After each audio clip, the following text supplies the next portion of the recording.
सुप्रभात बेटा। आज हम आपको कराएंगे चैप्टर 2 अध्याय द्वितीय भारतीय वीरांगना। भारतीय वीरांगना ये बहुवचन में है दोनों शब्द, ठीक है। यानी कि भारतीय वीरांगना, भारतीय की वीरांगनाएं। वीरांगना अब यहाँ पर आप किसको बोलोगे?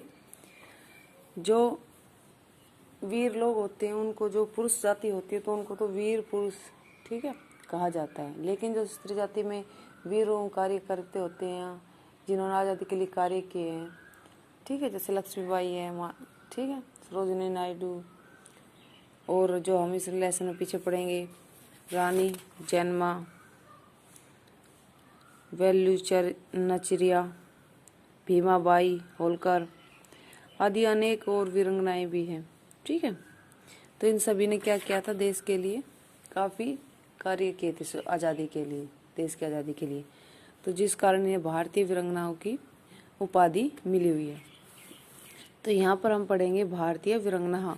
तो आप यहाँ पर देखेंगे, हमने जो प्रथम चैप्टर था अपना, उसमें हमने पढ़ा था बेटा लट और लेट लकार के बारे में। लेकिन यहाँ पर क्या लिखा हुआ है?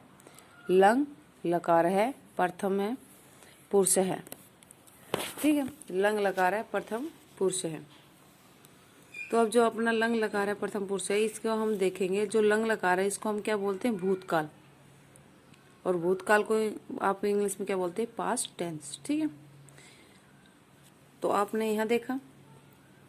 अब आप नीचे आ जाइए। भूतकाल की क्रिया को प्रकट करने के लिए लंग लकार का प्रयोग किया जाता है। किसको? भूतकाल की क्रिया को प्रकट करने के लिए लंग लकार का प्रयोग किया जाता है। और भूतकाल को लंग लकार कहा जाता है। किसको कहा जाता है? भूतकाल को लंग लकार कहा जाता है।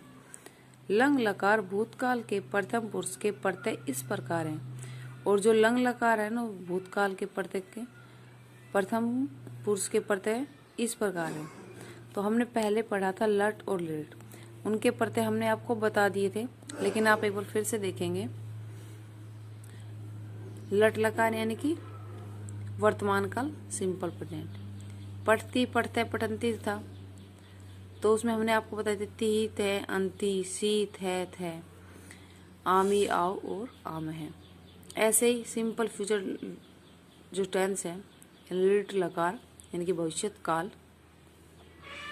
उसके हमने बताए थे पठिष्यति पठिष्यते पठिष्यन्ति। और आपको राइट डाउन भी कराए थे इष्यति इष्यते इष्यन्ति, इष्यसि इष्यथ है इष्यथ, इष्यामि इष्याव इष्याम, ये किए थे आपने।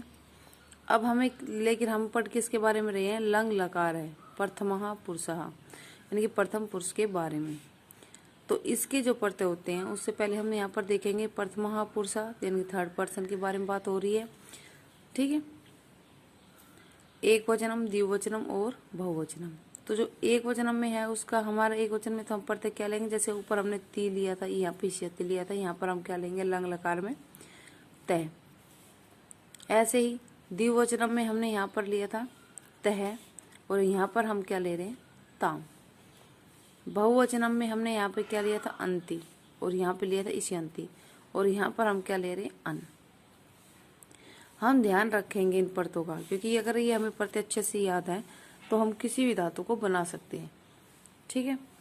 तो आप यहाँ पर देखेंगे कौन कौन से हैं भूतकाल के लिए प्रत्यय या लंग लकार के लिए प्रत्यय? तय, ताम और अन, ठीक है। एक बार आप देख लेंगे जैसे कि कैसे बनाना है। लंग लकार के रूप बनाते समय धातु के पहले ए भी जोड़ा जाता है। ए जोड़ा जाता है धातु के पहले, यानी कि धातु के बाद में तो हम क्या जोड़ रहे हैं? प्रत्यय। प्रत्यय कब लगते हैं? धातु के बाद में। और लेकिन जो हमारा लंग लकार है ना, ये बात इम्पोर्टेंट है, ये हमारे लिए इम्पोर्टेंट है, ये जरूरी है कि अगर हम लंग लकार बनाएंगे तो उससे पहले, धातु से पहले किसका प्रयोग करेंगे? ए उपसर्ग, और उसके बाद धातु, और उसके बाद प्रत्यय। एक वचन का बनाएंगे तो तय, द्विवचन का बनाएंगे ताम, और बहुवचन का बनाएंगे तो अन।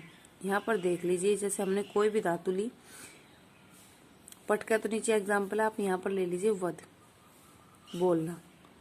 वध तो हमने धातु ली, उसके बाद परते भी लगा दिए, लेकिन हमने क्या कहा धातु बनाने से पहले उसके सामने क्या लगाएंगे, ए। तो लगा दिया हमने यहाँ पर ए उपसर्ग, वध धातु हो गई और बीच में परते। तो एक वचन प्रथमा पुरुष का, सिर्फ हम प्रथम पुरुष पढ़ रहे हैं, तो क्या बन गया, ए वदत। द्विवचन में वही सेम पैटर्न होगा, वध धातु है, ए आगे उपसर्ग और पीछे ताम, ए वद ताम। ठीक ऐसे ही बहुवचन में हम देखेंगे बेटा, ए उपसर्ग है, वध धातु है और अन प्रत्यय, अवदन। ठीक है, ये हो गए हमारे भूतकाल के लंग लकार है। ठीक है, और वध धातु के साथ का प्रथमा पुरुष। अब हम नीचे देखेंगे बेटा, कर्ता, धातु, धन, प्रत्यय, धातु रूप और वाक्य। पहले कर्ता है, फिर उसके बाद धातु और प्रत्यय मिक्स है, उसके बाद धातु रूप क्या बने और उसके बाद वाक्य। तो हम देखेंगे एक वचनम, यानी कि एक वचन, बाल का है। ठीक है, बाल के साथ ये अभी आप देखेंगे ऊपर हमने से, सा और तऊ, ये क्या होता है, ये भी हमारे किस में आते हैं, एक वचन में। से किसके लिए आता है, पुल्लिंग के लिए, सा स्त्रीलिंग के लिए। ठीक है, और जो तऊ का एग्जाम्पल ये नीचे वाले के लिए, द्विवचन के लिए। पठ तय, पठ और तय। अब देखें धातु प्रत्यय है ना, तो पठ धातु ली इन्होंने और तय हमारा एक वचन का प्रत्यय लिया।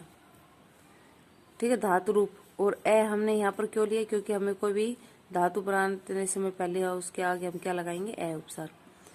तो ए पठत। अब हम देखेंगे वाक्य, बालक है, ए पठत, बालक ने पाठ पढ़ा,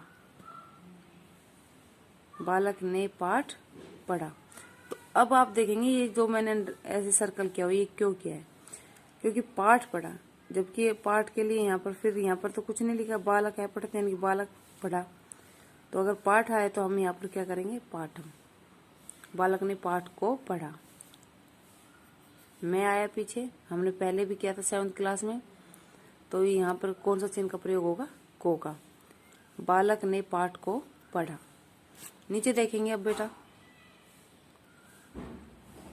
द्विवचनम बालकौ, बालकौ के लिए पुल्लिंग के लिए तो तऊ और स्त्रीलिंग के लिए ते। पठ हमने धातु ली, ताम प्रत्यय लिया और ए उपसर्ग लगा दिया धातु रूप बनाने के पहले, ए पठताम। अब हम देखेंगे बालकौ ए पठताम, बालकौ ए पठताम, दो बालकों ने पढ़ा। अब दो बालकों ने पढ़ा, लेकिन नीचे क्या लिखा हुआ है, दो बालकों ने पाठ पढ़ा या पुस्तक को पढ़ा। तो यहाँ पर आप पुस्तकम भी कर सकते हो और पाठम भी कर सकते हो, क्योंकि जो यहाँ पर आया है हम उसी को लेंगे। तो यहाँ पर हम करेंगे बालकौ पाठम और पढ़ना को ए पढ़ता। ठीक है, नीचे अब हम देखेंगे बहुवचनम में बाल कहा। अब बालका में जो ते है ये पुल्लिंग के लिए और ता हमारा स्त्रीलिंग के लिए। पठ और अन, अन हमारा बहुवचन में प्रत्यय, पठ हमारे धातु और ए हमारा उपसर्ग धातु बनाने से पहले, ए पठन। अनेक बालकों ने पाठ पढ़ा। अब फिर पाठ आया तो हम यहाँ पर क्या करेंगे, बाल कहा पाठम ए पठन, बालकों ने पाठ पढ़ा या पाठ को पढ़ा। तो अब हम देखेंगे नीचे उपसर्ग है। उपसर्ग जो शब्द किसी धातु से पहले जुड़कर उसका अर्थ बदल देते उन्हें उपसर्ग कहते हैं। जैसे गम मीन्स क्या होता है, जाना। तो यहाँ पर क्या हो गया, आगम यानी कि आना। गम मीन्स तो अर्थ क्या होता है, जाना, लेकिन आ अगर हमने इसके साथ उपसर्ग जोड़ दिया तो क्या हो गया, आना, यानी कि गम का अर्थ अब किस में हो गया, जाना की जगह आना। निर्धन गम निकलना, निर्धन गम निकलना। ठीक है, औ धन गम जानना, उप धन गम पास जाना। ठीक है, तो यहाँ पर ये आपका चैप्टर सेकंड यानी कि अध्याय अपना जो 2 है, द्वितीय है, इसको आपने अच्छे से समझ लिया होगा। अगर फिर भी अगर आपको कुछ समझ में नहीं आए तो आप पूछ सकते हैं। बस हमें क्या ध्यान रखना है, लंग लकार के प्रथम पुरुष का एक वचन में तय, द्विवचन में ताम और बहुवचन में अन प्रत्यय होते हैं, और इनको किसी भी धातु के साथ जोड़ने से पहले हम किसका प्रयोग करेंगे, ए का। और ए हमारा क्या है, उपसर्ग।